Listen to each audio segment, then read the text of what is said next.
Alright, hello, this is Alex. I'm going to be showing you how to use Link Eos and Photoshop to edit telescope photos, astrophotography data.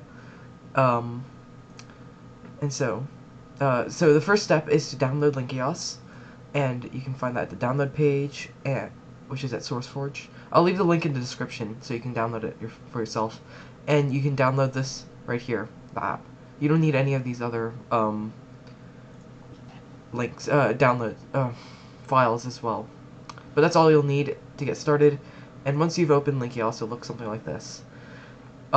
This is your these are your files. This is your the description of whatever you're using. Like as you can see, this would be the levels in gamma, and this would be your preview.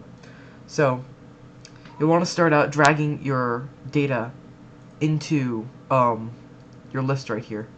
And so if you have RGB and Loom, you're going to want to start out with only one type, and drag these in.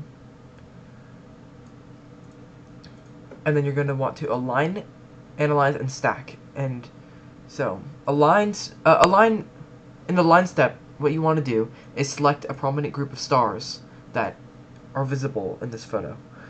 You'll notice that the image looks blank, but that's only because we haven't adjusted the levels in gamma in order to reveal what's actually taken a picture of. So you're going to want to align your image, select some stars, press align. If it doesn't align all of these, you'll need a bigger area that has more stars, because the Earth rotated too much and now it's not in the same area as last time. For analyze, you're going to choose another area that's probably blank, and this is going to control the brightness for your image. Lastly, you're going to choose stack and choose extrema mode.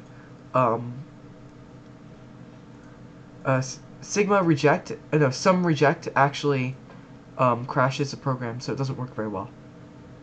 So you're going to select the entire image as your output, and you're going to hit stack. If you're not able to select the entire area, turn up the value, these values right here, to match the size of each image. So you're going to hit stack, zoom back out, and use process, levels, and gamma. You're now going to want to slide this as close as you can to the left-hand side without making the stars too bright. This controls the white point of the image, which is the point at which data becomes is shown to be white in the image. So you're going for finer tuning, you might need to type in the numbers manually. You're also going to want to control the black point, but first you're gonna which sets at what point what data gets chopped off and is shown as black instead of gray or white. So I'm going to set this to 0 because it appears we want that the data is not very bright, and so we're going to want to keep as much of it as possible. You might want to turn up the gamma in order to set the the black point, so you can get a better idea of what you want to crop out. Actually, yeah, so you can clearly see right there that the level 400 crops up to, takes out the arms of the galaxy, and that's probably undesirable, so we're going to want to turn it back down. Perhaps bring the white point lower to 2000 or 3000. 3000 looks better. So yeah, you're going to want to mess around with these settings until you have something that you find looks good. So let's say that's what we want, and so we'll use File, Save Image, and save it as a TIFF so that Photoshop can read it. So you're going to want to navigate to your folder and save it to your file, and you're going to want to label it as the file that you using the tag that you just combined. So you'll probably want to name this B, because this is the blue, And I'm going to also put the tag in front. So I've already prepared all of the files necessary, RGB and Loom. So we can go ahead and combine them into an RGB file, and then we can combine the RGB and the Loom into the final composition. So you're going to want to go ahead and drag all of your different color layers into Photoshop, so you can select the contents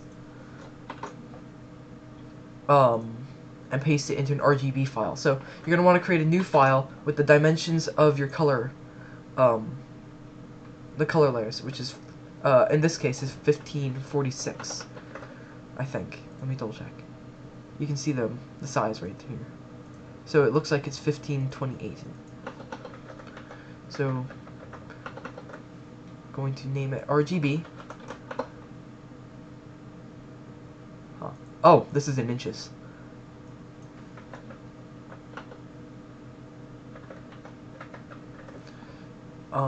Make this 16-bit because it gives you more higher range of colors. So you're gonna press Command A, Control C, Command C to select the current data on the layer that you've selected. So we selected B, so this is going to copy the blue data, and we're going to want to go over here, click Channels, select the blue channel, and paste the blue data into the blue channel. We're going to do this for all of the other layers as well. So the green channel, the green layer goes into the green channel, and the red layer, which in this case is the background because we dragged in r.tiff as the background layer. We're going to copy that, and we're going to paste this into the red layer.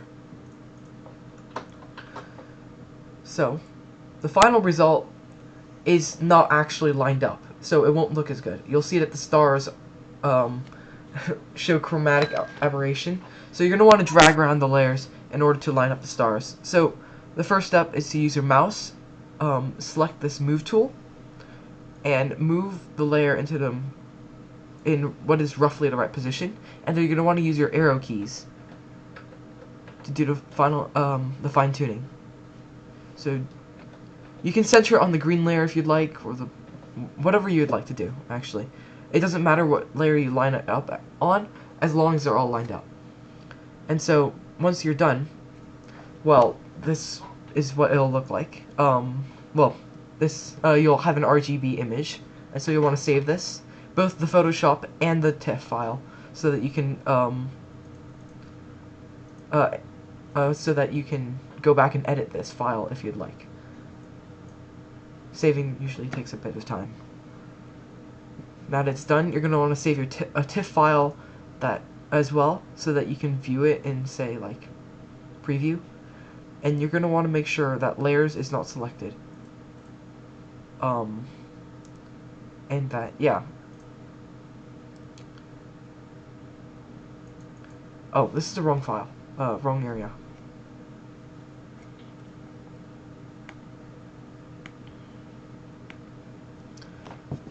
So, let me make sure that I have the Photoshop file as well. Sorry about that.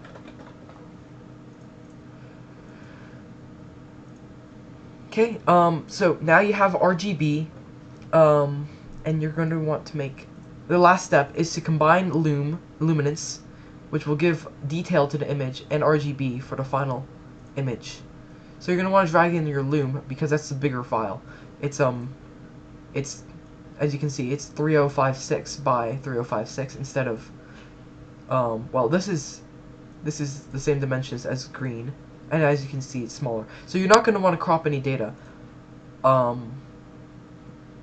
you're going to want to drag in the bigger image, obviously. So make sure that it's on RGB color, and then you can drag in your RGB TIFF. Drag this to the size of the actual portrait, and then once you've done this, you're going to create a layer from background and name this loom, because you want this to be above RGB. even though this is the bigger file. This gives us the detail. We're going to set this to 60% transparency so we can line up the images first though. And you can, same with before, you're going to drag this into the roughly the right position and then move it around your arrow keys, and that looks lined up. Use the stars for reference. And then turn this, make the layer mode luminosity, and that, well, that's your basic image done. So there are some final tweaks we can do. As you can see, there are imperfections in the photograph, in the data, like right here, in both the luminance and the RGB. So we could use the healing brush to remove those. But we also want to do some fine-tuning to remove all this grain you can see. So that step should come first. So we're going to start out and remove all of that chromatic noise from this image. And we can find the tools necessary to do that under Filter, Noise. These are all of the tools we're going to be using. First, we'll start out with despeckle, which will do some preliminary noise. We're going to actually run and rasterize this layer because it's really slow to keep it as a smart layer, and we don't need to. And then we're going to use dust and scratches with a radius of 2 and a threshold of 0.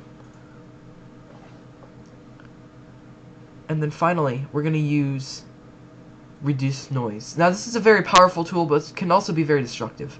So we're going to want to keep this centered on a bit of space and a bit of the galaxy to make sure that we remove as much noise as possible while keeping the detail. If you click with your mouse and try to move this around, it will show you what the original image looks like. And when you let go, it will show you what the preview looks like. So we're going to want to turn this up to 10. As you can see, it lagged a bit there because it's rendering what the noise will look like. We're going to want to turn up reduce color noise up to maximum. But if you turn this up too high, you might lose color in the stars. So you want to make sure that, like, look at this star right here. It should be yellow, but it isn't.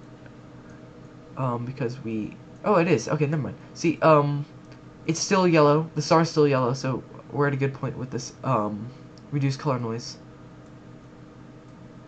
It's alright if the RGB layer is a bit more blurry because the luminance layer will restore your detail. You just want to remove as much noise as possible in this layer.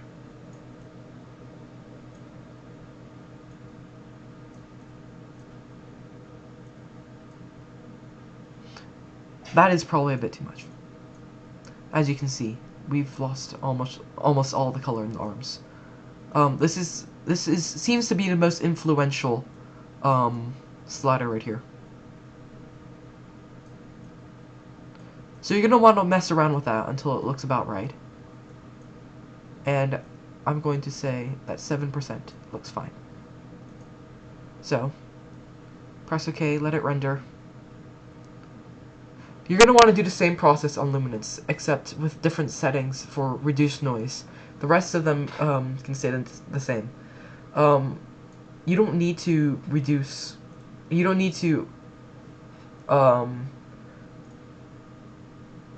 don't need to remove color noise, obviously, because it's a black and white picture. So, we're going to focus mostly on.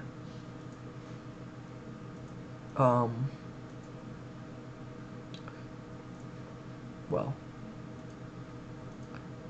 you should probably turn this layer off so you can see the underlying layer and make sure you don't lose any detail. So preserve detail should not be on 7 for this layer because, as you can see, the original image looks like this and the rendered image loses all the detail in the arms. We're going to turn this up all the way to like 70.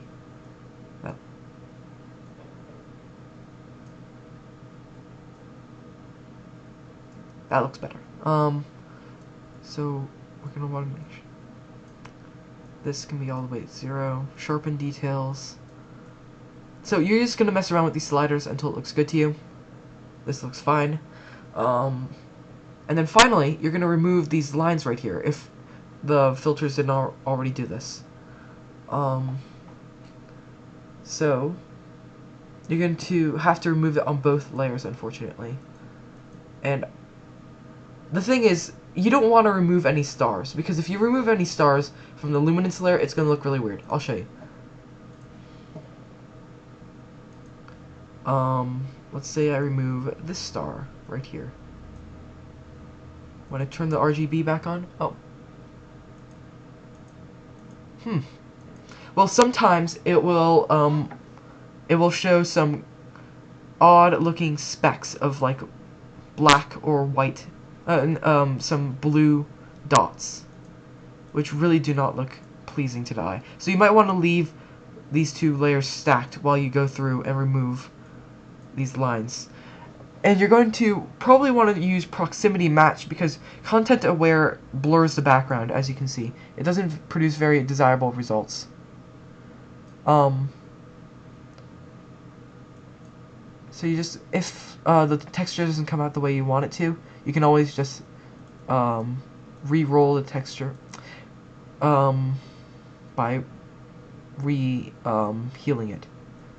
And as you can see, this is going terribly. If it starts stacking up like that, you can always just use this undo menu and go back a few steps to where it looked a bit better. Like that.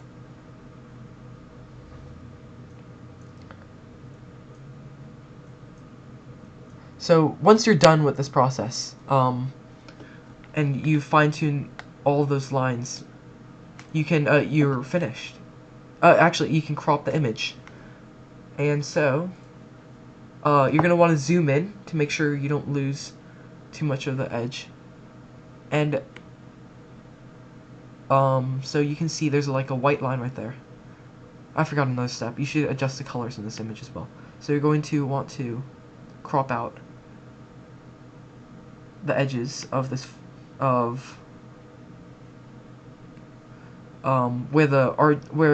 the layers didn't quite match up because the telescope didn't take exactly stacking images. So looks like Photoshop already moved that edge. Okay, and then we're done with cropping. And you can see that space in this image seems to be really green. That's probably not what we want, and it's probably not what the telescope actually took. So we're going to want to go to Adjustments, Curves, and go to the green menu and reduce some of the green we're seeing right here.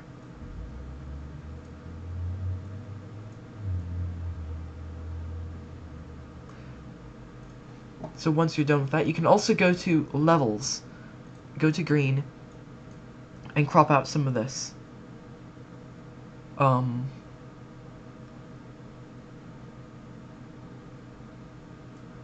So this process can go on for like hours. You can spend hours just tweaking your photograph, until it looks just right to you. And I recommend that you do, especially for the one you're gonna print.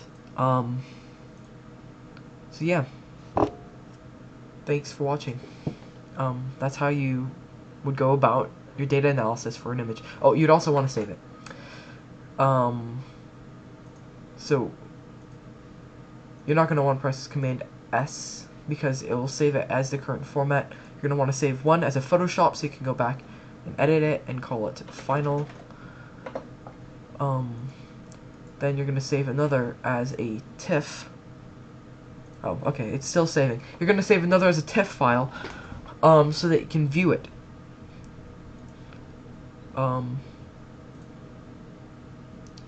Like on your computer using Preview. And you're going to make sure that there's no layers because that increases the size way too much. And, as you can see, it looks pretty cool. Thanks for watching.